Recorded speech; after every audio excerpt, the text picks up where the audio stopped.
Hi, my name is Bob Duffy, reporting you tonight live from WZN Studios, where we have brought depressing news that relations with Cuba have worsened after the Bay of Pigs incident just last night.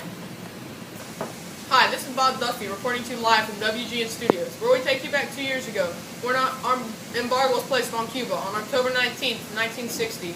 But this embargo did not include all imports and exports. But today, February 7th, 1962, we have just found out that John F. Kennedy has placed an embargo on imports and exports coming out of Cuba. Cuba is becoming increasingly dependent on Soviet markets and military aid, becoming an ally. Hi, this is Bob Duff reporting to you live from WGN Studios with an urgent message that the Soviet Union and Cuba have become allies. This is dangerous because we now have an ally of the Soviet Union 90 miles from our shores. F. Kennedy broadcast a special message to the nation from his office in the White House. Here is President Kennedy as he delivered that message, bearing on recent events in Cuba.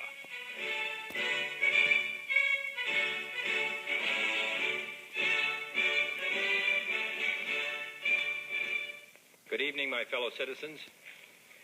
This government, as promised, has maintained the closest surveillance of the Soviet military buildup on the island of Cuba. Within the past week, unmistakable evidence has established the fact that a series of offensive missile sites is now in preparation on that imprisoned island. The purpose of these bases can be none other than to provide a nuclear strike capability against the Western Hemisphere.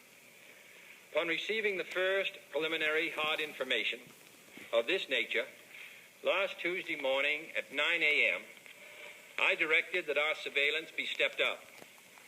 And having now confirmed and completed our evaluation of the evidence and our decision on a course of action, this government feels obliged to report this new crisis to you in fullest detail. The characteristic of these new missile sites indicates... Bob Duffy coming to you live with an important message coming from President Kennedy's speech. The characteristics of these new missile sites indicate two distinct types of installations.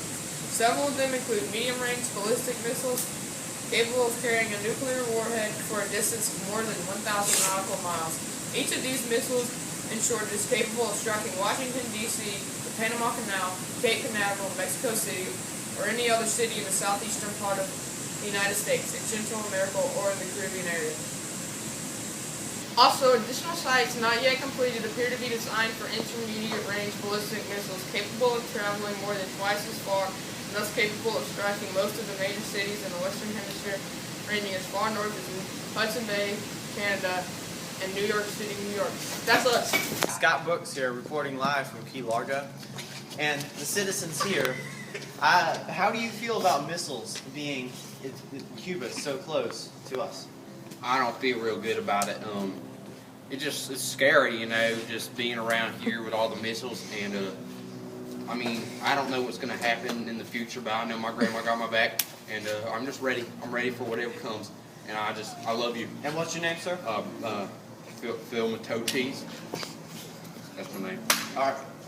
Go. Hi, my name is Scott Brooks from WGN Studios, and it has just been released that President Kennedy says that a U-2 spy plane discovered the missiles. Scott Brooks here, reporting from Boulder, Colorado, where we are going to interview some citizens. Hello, sir. Peace on earth. Yeah. How do you feel about the missiles in Cuba? Missiles? There are missiles? Yes, there's nuclear missiles that can hit you. Hit me. It's like, it's so far away. Like Cuba, man. Do you realize the importance of this? Wait, Dad. So we can go explode? Like, will it be a They can good annihilate explosion? all the trees. You know, I'm okay with that. The human race is gone. Nature can take over. I'll give as much. Have a good day. Brooks here. President Kennedy has just announced that out of the four things that we have planned to do, which were to do nothing, to invade, to bomb the sites, or to quarantine, we have chosen to quarantine. This means that we will put a naval blockade around Cuba until the Soviet Union removes the missiles. Hi, this is Bob Duffy coming to you again from WGN Studios, where after a few days of blockading Cuba, the Soviet Union has backed out of Cuba.